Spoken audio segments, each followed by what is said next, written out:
out on one side. And, I don't want the show to be one-sided, guys. In other words, Hold on, Jay. So in other words, what you're saying is your head is literally too big for the show now. Yeah, it's grown a little bit over the last 8 months. Because I was out of the game. I was out of the radio game for a while. And now guess who's back? A little too excited for that. But anyway, so yeah, I blew out my headphones. So Joser's teasing my... And what else is going to go wrong today? It looks like you're... His headphones blew out after I read the results. Yeah, it was just you notice that, everybody? And it was all fine. And then Sabrina read the results, and I was like, ah! And it was like, pew, pew, pew, pew. Oh, it is what it is. 646 on this. There's tissue. There's a box of tissue for you. Come on. I'm a big boy. Man, you need the tissue. I cried all my tears out years ago. Just a dry well in there now. No, congratulations, Congressman San Niicolas. I got to say, though, I think the writing was on the wall with the general election, and we're going to talk about, our thoughts on this election. Thanks, here. Thank you, guys. Thank you. No, I'm fine, really. It's okay. Can we have some music for this? All alone on a Sunday morning.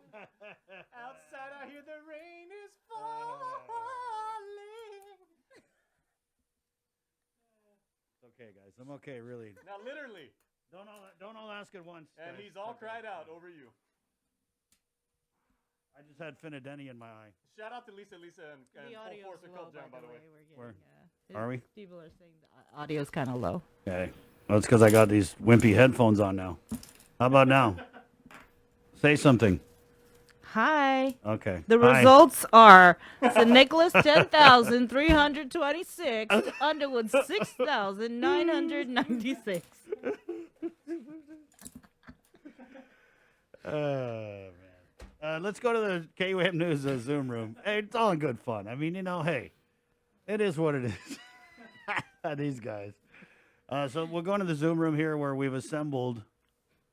Well, you forget okay what's over going there? on? Yeah, I'm just laughing. It is pretty humorous, pretty funny. Where we have assembled a panel of the best and brightest. Well, we wanted to assemble a panel of the best and brightest, but unfortunately they were all busy this morning, so we got these guys. JK. And we'll go ahead and start here. It's kind of looking like Brady Bunch. We have Julian Jansen of Progressive Democrats. We've got Sean Gumatautau, who wore a lot of hats. He's been a communications guy for the Camacho administration, Homeland Security, just the whole. You guys know he's done a lot of stuff. And then we have Republican Senator and former congressional candidate, Senator Will Castro. We have Juan Carlos Benitez, who's the national committee man for the Republican Party of Guam. We have Jonita Kerr, Joni, who is from the Fanogi Coalition. We have Sandra Regis Seau, former senatorial candidate on the Republican side. And then we have the former Assistant Secretary of the Department of Interior, Tony Babauta here. Good morning, everyone. Good morning. Good morning, everybody. Good morning. Good morning.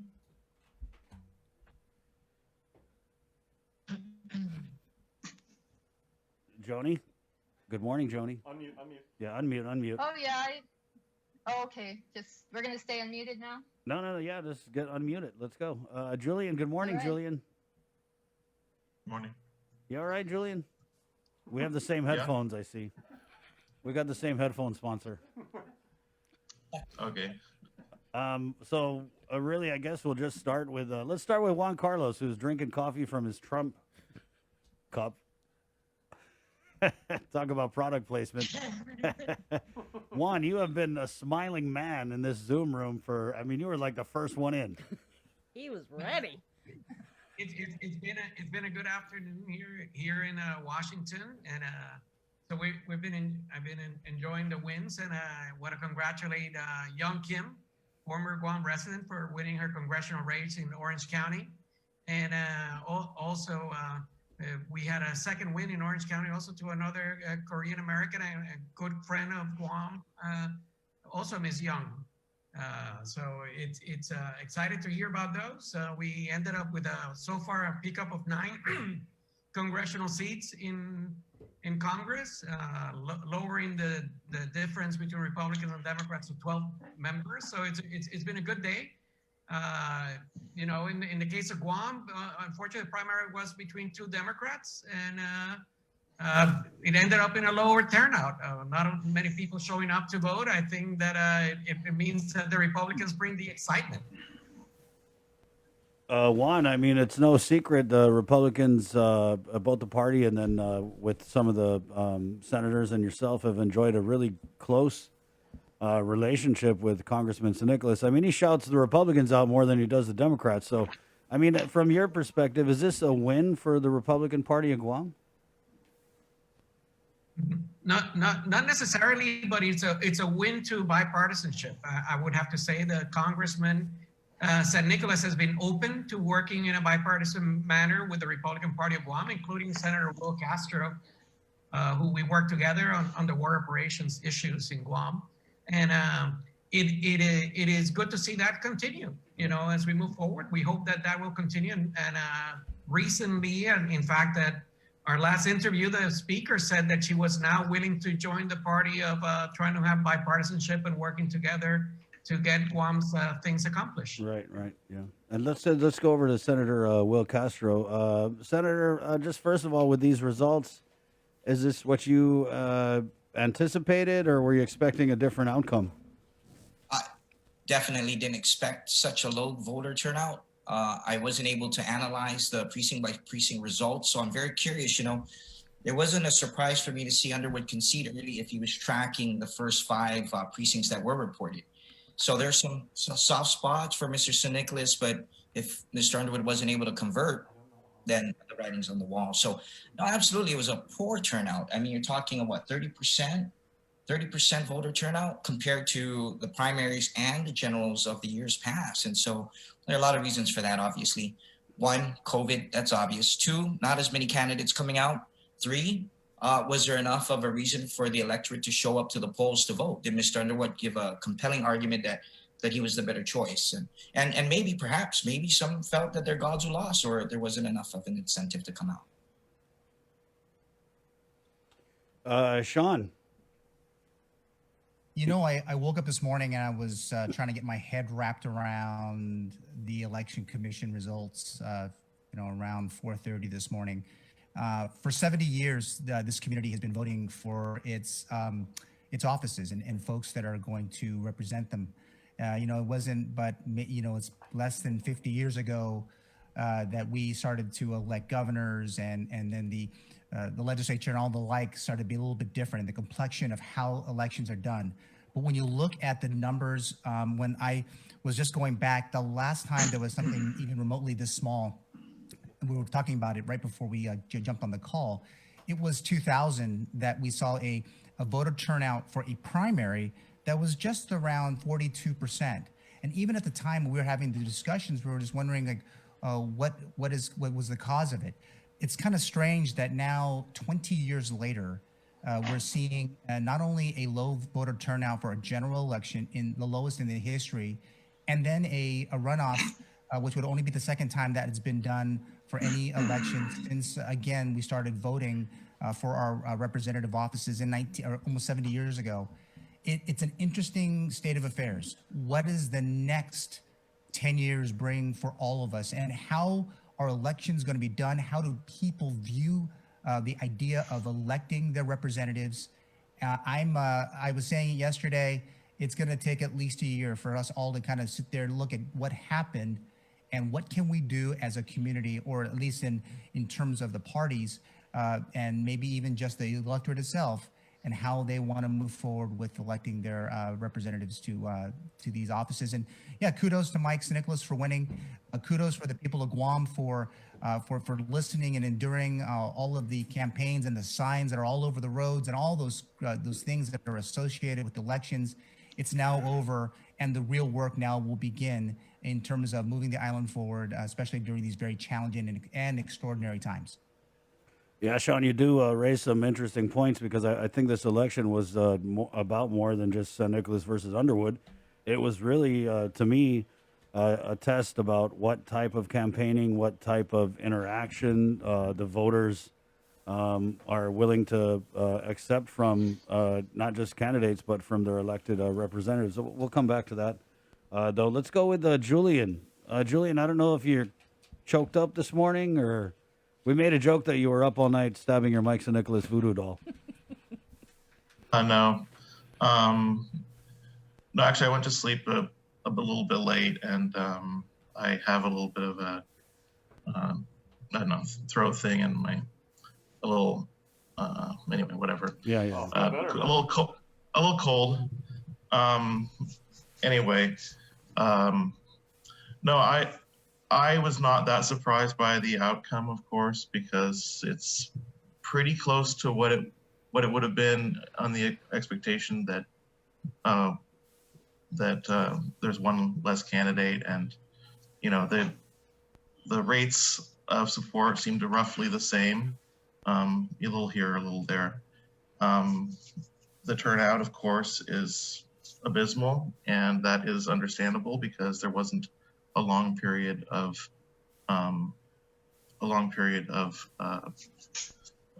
where people would have a chance to come and vote,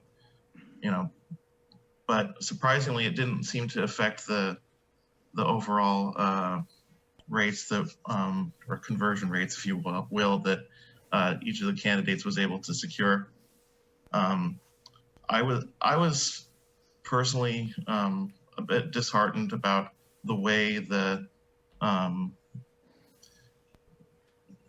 congressman was acting through surrogates to make racially divisive attacks in recent days.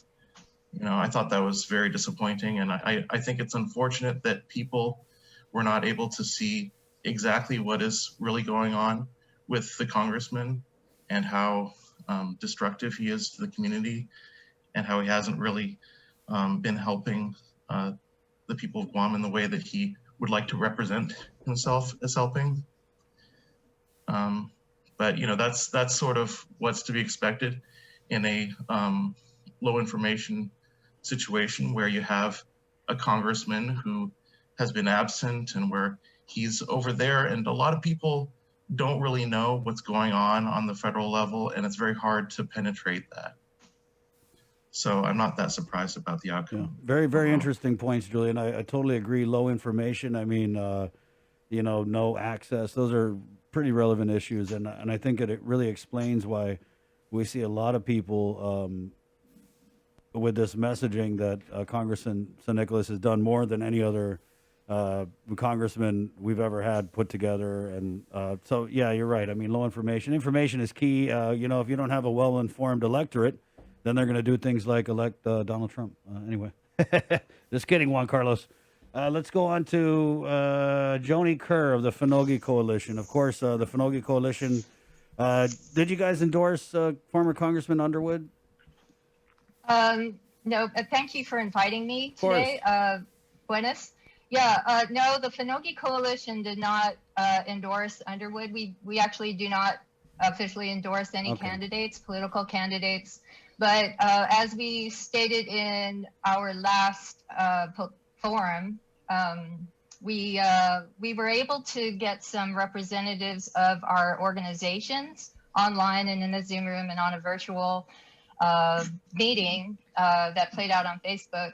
And we did some of those organizations did endorse Underwood. One of them was the GCC Eagle Warriors. So I actually did a little that you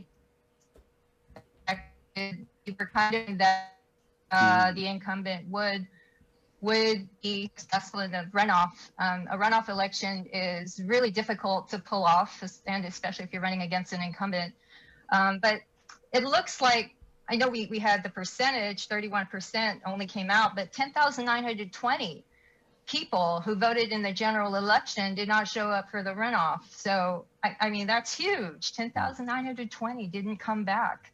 And so to me, when I saw the general election turnout, yes, it was disappointing, but I was kind of hoping that the ones that did show for the general election would, kind of rally and support the candidates. I mean, they both lost out about almost pretty evenly with their voters.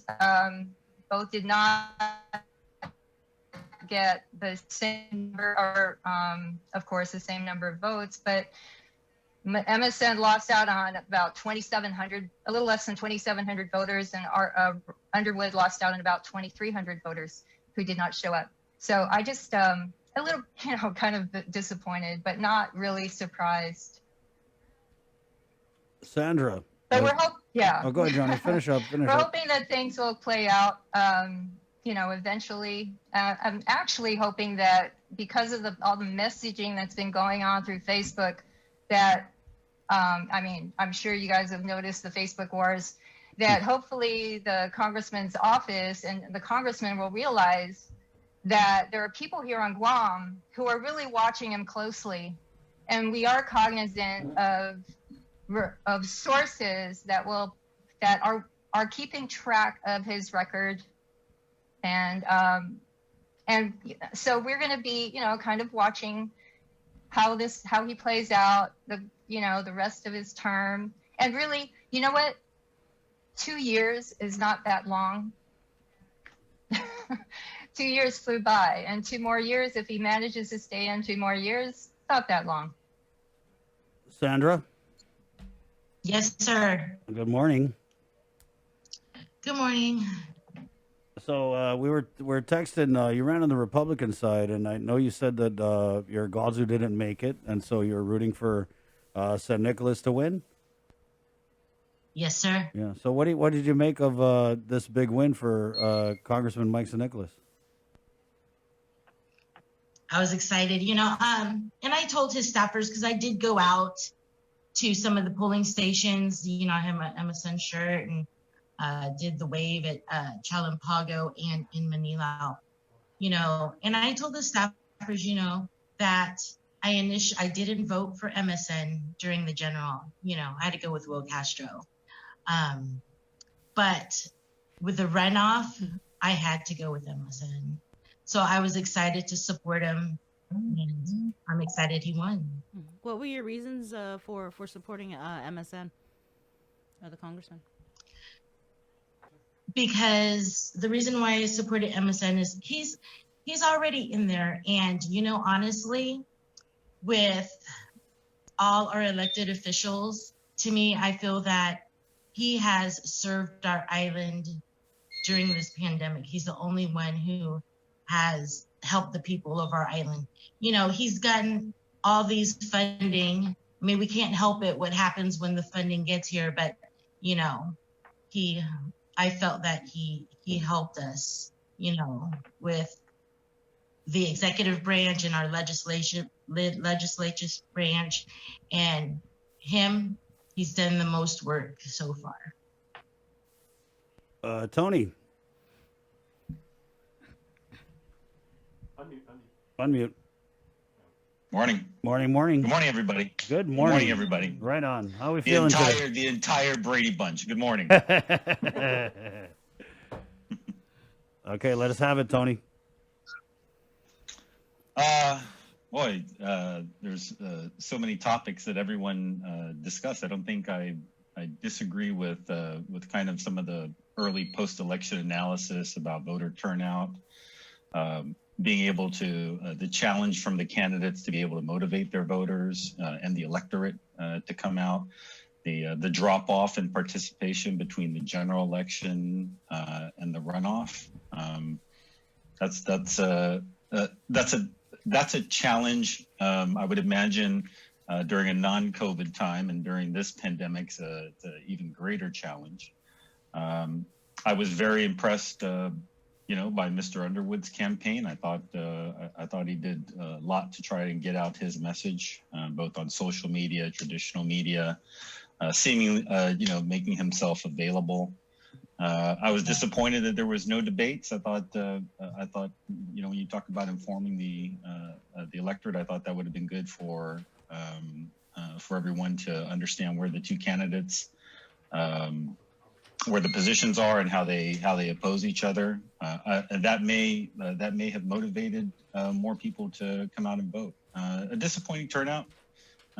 Everyone's going to try to, run the analysis in the days and the weeks ahead, and just before the next election, to try and figure out if we continue to face what we face today, how to rally the troops and rally your supporters and bring people over, to your camp and vote for you. Interesting election. Can I say something? I did like watching the debates within Will Castro and Underwood. And I don't blame MSN for not attending some of them. But I did tell Underwood that, I started watching him when he started going live on Facebook. But when he started attacking MSN, that's when I stopped watching. And I only watched snippets of him going live here and there when he wasn't attacking MSN. We want to hear about what they're going to do, not about what the other person's doing, So MSN has these cases against him. And to me, just as long as he's working for the people of our island and showing results, even though a person should have the integrity and all that great stuff, what he does in his personal life, to me, that's his personal business, and that it shouldn't be coming out, just as long as he's doing something for our island and showing results. That's all that matters to me. And all this attacking, that was just a turn off. I'd like to say something. I think that for a freshman congressman, within months of taking office, to be investigated by the Office of Congressional Ethics for having relationships with, or a relationship with, a congressional staffer, misuse of campaign funds, and the list goes on and on. There's so much. There are other things there, but I mean, this is not to be taken lightly. This is not really his personal life. These are things that Congress actually takes seriously. Otherwise, they wouldn't have launched an ethics investigation. This is not merely him having a mistress. This is a mistress who is on the staff, on the congressional staff, and this is against the rules. This is against the law. It is also against the law to misuse federal funds or campaign funds. So I'm sorry, this is not his personal life. And also, being a congressman, a politician, you kind of give up your personal life. So you have to, in my estimation, a congressman has to embody integrity, honesty, has to be trustworthy. And so somebody who comes into office and faces these violations almost, within their first year, it's a red flag. And yes, they haven't been proven yet, but the ethics subcommittee is still investigating. And so, whatever they decide or come up with, of course, we'll abide by, but really the red flag, it's a big red flag. And I don't think that people here on Guam understood that this is not his personal life. Yeah, I think the people of Guam were like, yeah, way to go, Miguel. Hey, you got a checkman. You're correct. You're correct. But if he did use campaign funds and all that great stuff, then yes. But it hasn't been proven. So anybody? Go ahead, guys. Free for all. You can unmute yourselves and discuss this. One more thing. And I know, because I do have to leave. I mean, I've got another meeting to go to. But The Finogi Coalition did invite the congressman to come in, and by the way, these were not debates; they were forums. There were questions asked of the candidates, not really a debate format, but they would have been really easy for the congressman to attend. We also bent over backwards to get the message to him, and also to have him at a time when he would be available, even if he was a DC time. So and we never got a response from him. So I think there are people here who are kind of amazed that he would decline those invitations. And then even more, that he declined an invitation to debate from, was it KUAM that offered to run the debate? It wasn't Finogi, but in any case, a debate format would have been, is something that people look forward to so they can get to know their candidates. And for somebody to decline and then turn it around and say that they're being bullied, that just kind of blows my mind. He centers the thoughts on himself, and it's another red flag to me. Robert Underwood, a bully. That is the craziest. I don't know. And it flew. And people ate it up. The Sandri ate that up, right? Hey, what up? That Underwood is a bully, and that's why San Niicolas didn't want to debate anybody. Oh, come on. He was on Facebook talking a lot of trash. That was a big turnoff. So I didn't want to watch him no more. Will Castro ran an awesome campaign. He didn't have to, degrade anybody or talk trash about somebody else, He concentrated on himself and what he was going to do. Juan Carlos? Yes. But for me, there are a couple of things here. And Jonita, yes, allegations are extremely serious. The charges that are being investigated and proven to be truth are devastating, not just on his political career, but on his family. But we also need to figure a way that we need to at least give our elected officials the benefit of the doubt and not condemn them. Right now here in our group, we have Will Castro, who was subject to accusations when he was running on his first election that were proven to be wrong regarding his college degree in going to Harvard or not. We have Tony Babauta, who had allegations being brought up against him that proved not to be true either. And it affected and impacted their careers. Will lost that election. Tony resigned from the administration in frustration, and we don't stand by our own people. So give the benefit of the process, let the process run itself. And trust me, they're very serious in the way that they're doing and what their investigation are looking at.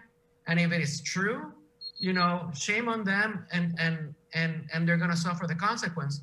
But for us to make pre-decisions of they're guilty or not on these issues has significant impact and effect, not on them, on their family and their future. So I would be very careful, and I don't want to fall into that trap.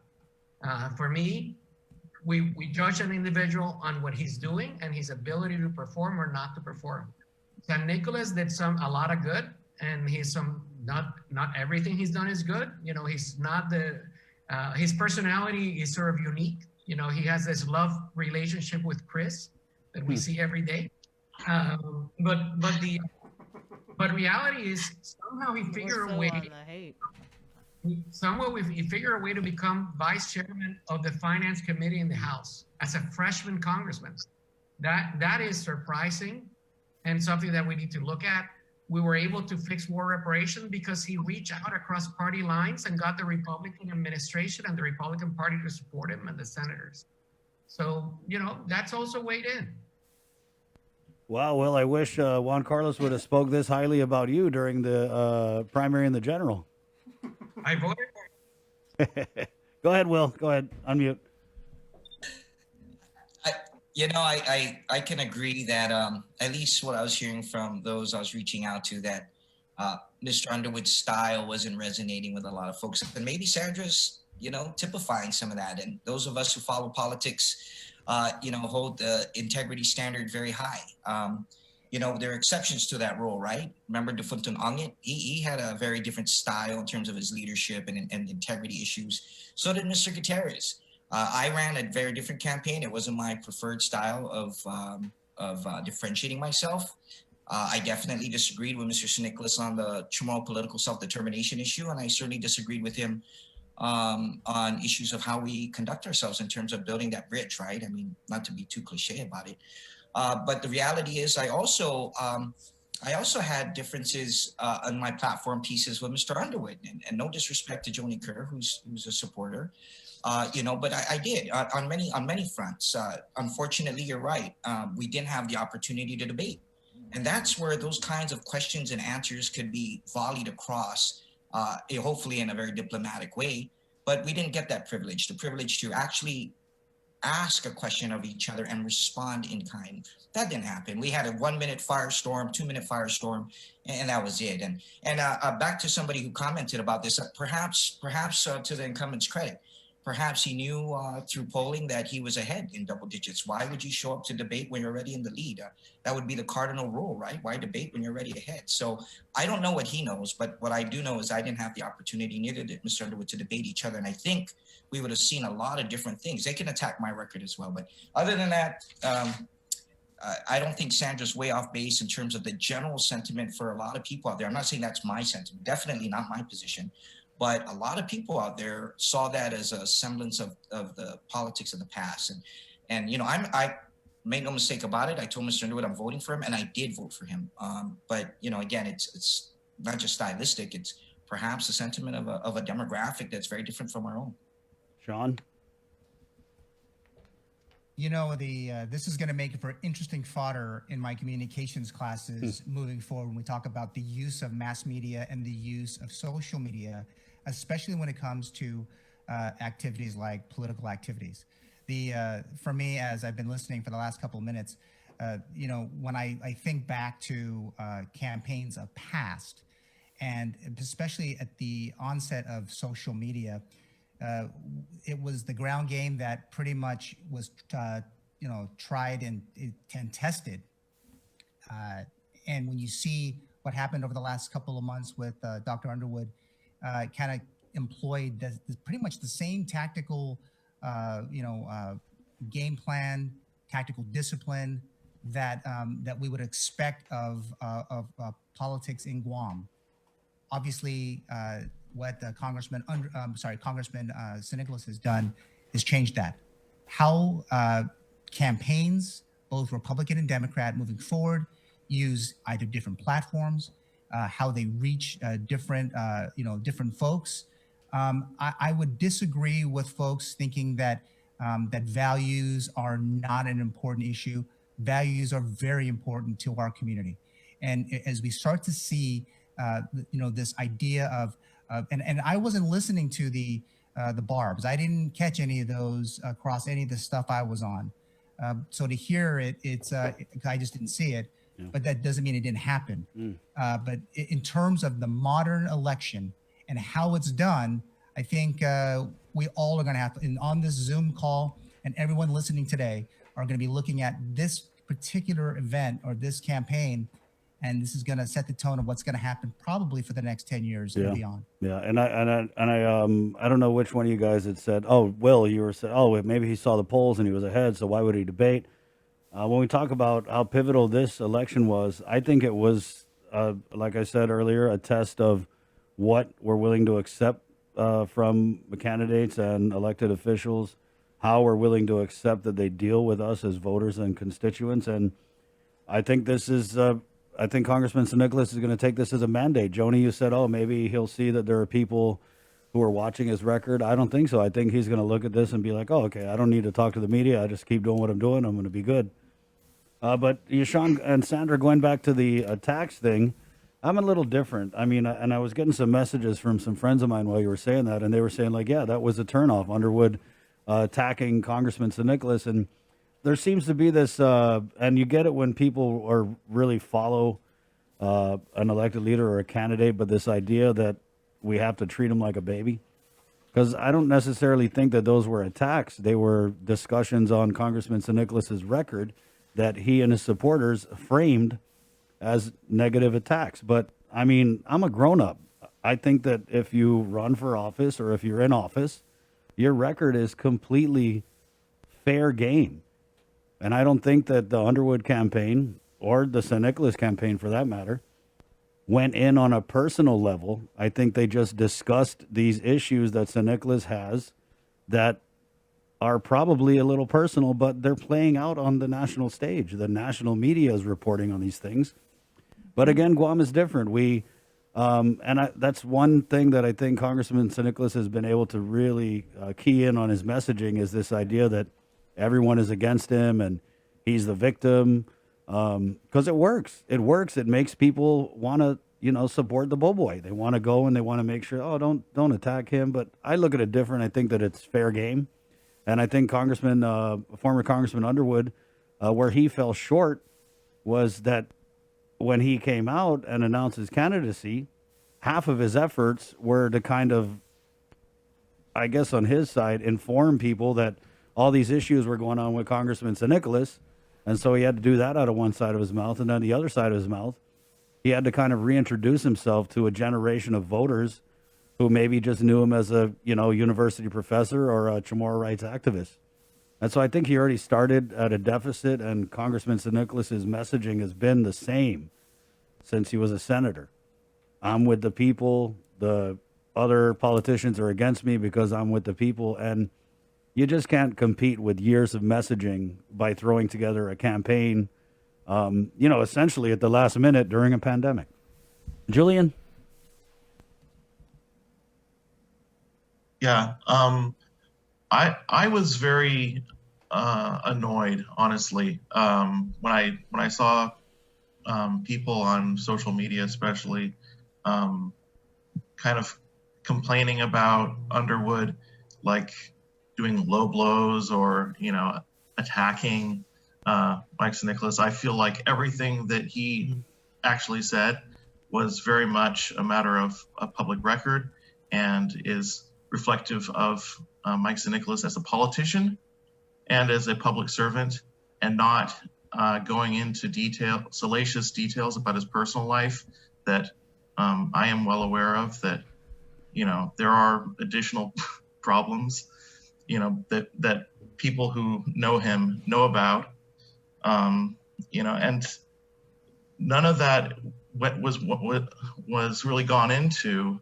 Honestly, I didn't see very much of that. I mean, I saw some nasty things by a few overzealous individuals online, of course, but it's not like the Underwood campaign was encouraging that sort of activity. They were very much focused on what is relevant to voters, and I think that there's some elements of the case, for the ethics that is already kind of admitted to, like the money that was returned to a campaign contributor back in February. And so, some parts of it are not yet vindicated, but some of these things were admitted to tacitly by Mike San Nicolas himself by returning $9,000 to somebody who overpaid.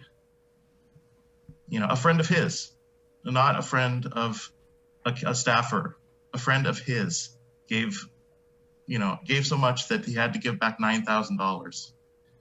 So I don't think that's irrelevant. Anyway. I have to go in a couple of minutes. Okay, but I just want to pick up what Julian said.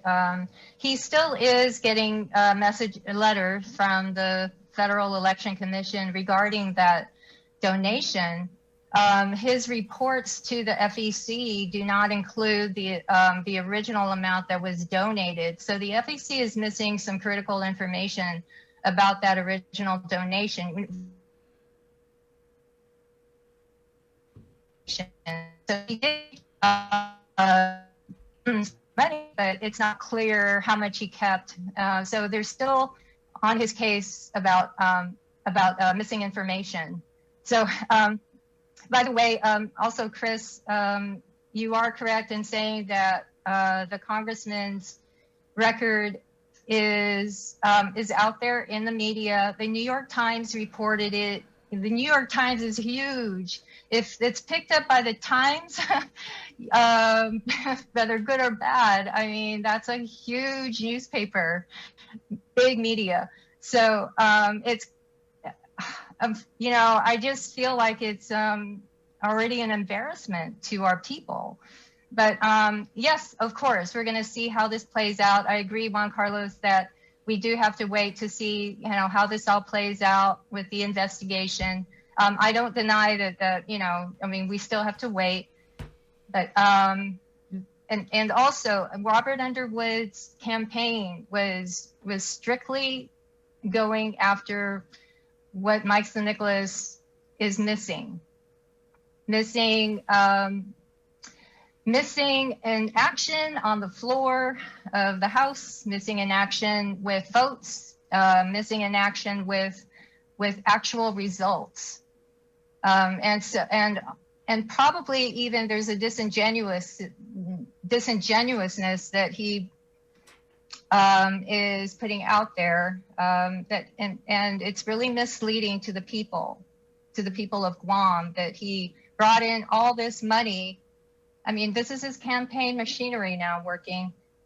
He brought in all this money for the because of the COVID situation, but really all of that was decided ahead of time and divvied up by the powers that be in Washington. But to take full credit for billions of dollars, that's what was it? 45.6 gajillion dollars. Very disingenuous. Huh? It was like 46.5 gajillion dollars, right? Yeah, gazillion dollars. It's unrealistic, really. I mean, to think he's making people believe that this is all coming to Guam when it's not. That's being divvied up amongst the territories. So anyway, I do really have to go. Right on. And thank you again for inviting me. Wait, one more thing. Sorry. The Finogi Coalition supports Chamorro self-determination, and that is something that Mike San Niicolas does not support. He can speak out both sides of his mouth, and I have seen him do this on one of his videotapes. And in the same segment, he spoke out both sides of his mouth, and it's confusing, but he really is not for Chamorro self-determination. Thank you, Joni. Okay. Be safe. Thank you so much. Have a nice hike. You too. I'm good. You're right. Okay. Okay, stop. Juan Carlos, let's take it over to you, because I've talked with you over, I think it was in the pandemic, about this investigation, and I mean, Joni's right. If you go on the Federal Election Commission website, I mean, God, it's like they took a red pen to San Nicolas's. Every report has been amended. He's just, I mean, him and the FEC are pretty much pen pals. But when I talked to you about it, you said it wasn't, you know, really a big deal, that it's kind of common. So just being the DC insider that you are, with this ethics investigation where they've formed a subcommittee to look into these allegations with these, you know, campaign finance issues, do you think that when they do play out, it'll be with the level of seriousness that San Nicolas's critics would lead us to believe? Unmute. Yeah, sorry. I would say before we go there, it's interesting that I agree that most of the credit for the funds from the pandemic for Guam should be given credit to President Trump, and he still lost the election in Guam by only acquiring 40% of the vote.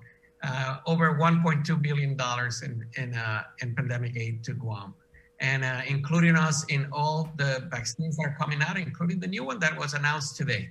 So now we have 2 vaccines coming into our way, and things are going well. He still lost.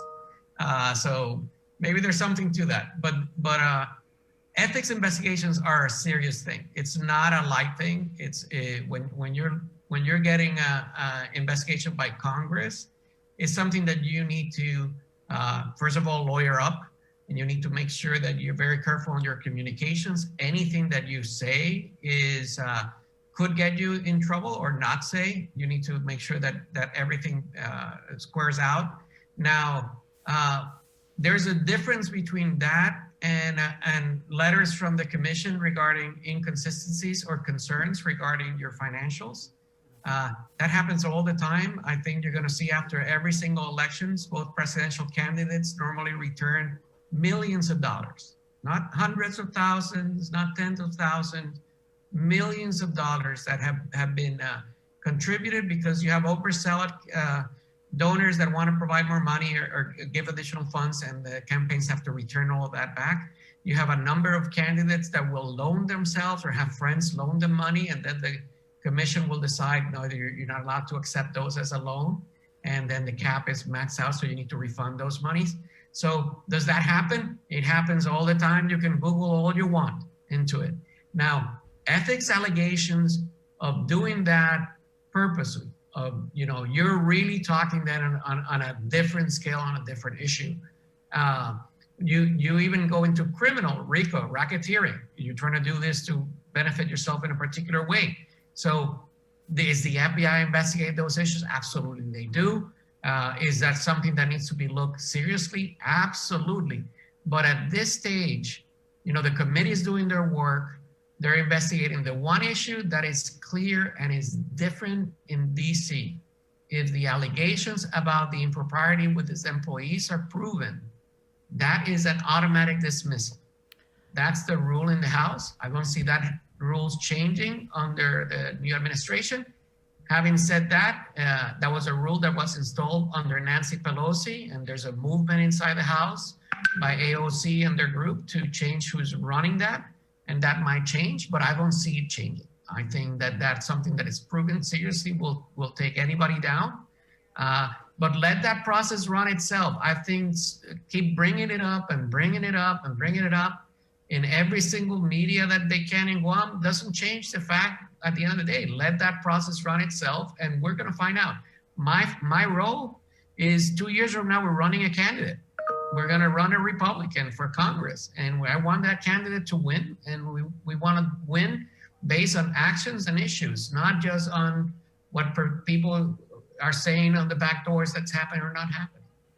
Tony, I want to give you a fair shake because you've spent a good amount of time in the nation's capital. What do you make of this investigation of the FEC issues with Congressman San Niicolas? Yeah, I don't find much with what Juan Carlos has said to be not the case, right? I mean, you do need to let this investigation run its course. I think the signaling of how serious it has become was when the House Ethics Committee impaneled a subcommittee. That's a very serious step moving forward with that type of investigation. And I don't want to get too much into that because it does need to run its course. But there are serious things there that Mr. San Niicolas will have to continue to deal with as he goes back to DC and resumes office. I appreciate what Juan Carlos said earlier about my investigation. Thank you very much, Juan Carlos. I mean, I did stay during my term in office to finish out the investigation by the Office of Inspector General. I didn't want anyone to think that I was running away from that in the hopes that it would go away. So I stayed throughout that investigation to ensure that I was there to participate in it and that hopefully it came to some finality. And they do ask you or they do inform you during those investigations. The federal investigators will inform you, and it gets very scary to a point that lying to a federal investigator is a crime. So make sure that you don't lie to us, and it'll put goosebumps down your back. But if you're open and you're honest about your actions and what you did do and what you didn't do, then eventually, the truth will set you free in the end.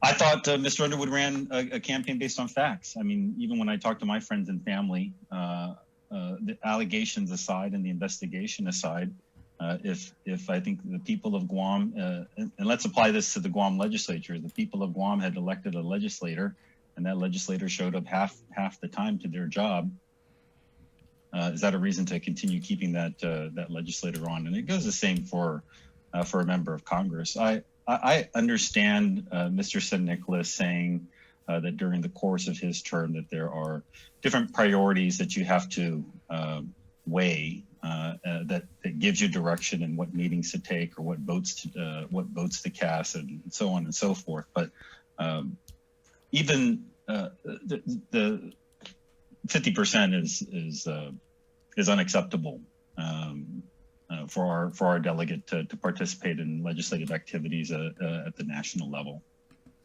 Sean? Yeah, right before I have to get on to my class at ULG, I just wanted to make this kind of simple point. You know, the election's over. Everything that he said he was going to do over the next 2 years, it's going to be absolutely critical that the electorate and all of the media and all of us on this call are going to make sure that he does it. You're going to, you know, we're going to pretty much root for him, but we will all be right there and we'll be very critical of his record. Are we going to say 2 years from now he's being bullied again? I highly doubt that, because now he would have had a full term and now and a half to be able to say, hey guys, I did this. So yeah, it's not just the election's over, but now we'll focus on the work that has to be done. Will he continue his I guess jumping and trying to tell the executive branch and legislative branch of Guam what to do? I don't know. He might continue because he'll fight for the people, as he says, but it's going to be what he does over the next 2 years. It's really going to be way more critical for him. It's not enough that just to make a lot of promises and platforms and the like. But man, when you look at some of the stuff he was putting out, that's what won him this election, is his vision for the next 2 years. Let's hope that all of us are continuing to encourage him. If not, then we should be being more critical and then making a change where we should. You know, my biggest concern with this primary is that less than 20% of the electorate decided who's our congressman, one of the most important offices in Guam. And this is a trend that's continuing and it's expediting Guam, and we need to figure a way we get people back to voting, because if not, we're going to be in a serious problem.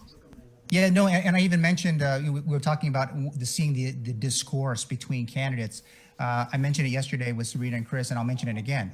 It meant we might have to bring all of the big five media to do these single events, to hear from their governor candidates, to hear from their delegate candidates, maybe using these opportunities to get insight into other elected officials. But it's going to be, we need to kind of bring it back, and then there'll be no excuses about ensuring that the community or the electorate has been educated, because they would have been given larger platforms to be able to share that message. And instead of because not everybody on Guam has the internet, not everybody on Guam has Facebook, but for some reason there's this thinking that every single person has it. With 160,000, 30,000, 55,000 in the electorate, if only 30 or 40,000 have the internet, we might need to rethink how we do these types of activities moving forward. And then, I think that should be done in the next cycle for sure. Right, Sean, and I don't think it's a question of every voter having the internet. I think it's a question of enough voters having the internet to win, and I think that's was a big part of, and it is a big part of Congressman San Niicolas' support. Will, I know you got to go, so we'll go ahead and let you close it out here for you. I'm good. Yeah, I don't disagree with all that's been said about the need to exchange ideas, but actually I could stick around. I'm hoping that you can get into maybe the precinct results or some campaign finances and kind of drill down in terms of what we think, how this unfolded. This is kind of leaning as a mic bashing ceremony, but I really want to get into the nitty gritty, because we have Sean, we have the former assistant secretary, very insightful people here, Juan Carlos, to talk about what we believe contributed to that. And there are definitely some soft spots that Mike San Niicolas had in terms of vulnerabilities for the electorate to flip in Robert Underwood's favor, and maybe we could talk about that. But other than that, I agree with you, Sean. I think we should have had a debate and we could beat that horse down, and maybe a great debate style exchange in the future, sponsored by, as you put it, the big five. I really don't care who sponsors it. I think we just need to have it, and it needs to be in such a way where there's a free exchange on ideas and rebuttals, but in a way that's responsible. We can learn from the Trump-Biden exchange how to manage that. Yeah. We did, okay? We did try to have a debate on KUAM. I sent out the invitations on a Saturday or a Sunday, I can't remember. I got a response the following day from Underwood First, and a press release went out from Underwood. And then I followed up with the congressman, and a press release was issued. So I never really even got a chance to even announce or tell anybody, hey, we were planning on holding a debate. It was like everybody was sending out press releases saying, I agree to participate, and the other person, I disagree, or I don't want to participate, and Congressman Underwood is bullying me. So it was really... I'm sorry, that is just so hilarious. Yeah. Oh, and then, God. the following day, that Monday, I said, you know what? We need to do something. And Nestor was actually going to be the host of that debate, the moderator. And I said, you know what? Why don't you message the congressman, both, and they won't do a debate, or if San Niicolas won't do a debate, let's do a forum. And we'll give them each, 30 minutes, because the debate was going to be, I believe it was an hour or two. And no response. So we did try. Let me just say, because I gotta run as well. But debates are healthy. I ran for Congress in 2016, and Ms. Berdalio did not want to debate, or she didn't answer my call for a one-on-one debate. But nevertheless, even with the strength that she had as the incumbent, she did participate in a forum that included myself, her, former Governor Felix Camacho, and then the other candidate running was Margaret Metcalf, and we did that at the University of Guam. And even though it lacked a way to directly address each other as candidates and challenge your policy position or challenge your record for that matter, it was still an opportunity for people to not only attend the debate, which the room was packed with UOG students and others, but also it was broadcasted on the media and allowed the electorate to be able to differentiate between the four candidates, even though it wasn't in a debate style. Debates are healthy for our democracy. I mean, that's just part and parcel basic stuff. And I think candidates have a responsibility to participate in them. I know that there's Senator Castro, mentioned that there's political strategy about, well, if I'm up in the race, I don't need to do a debate, and that is political strategy.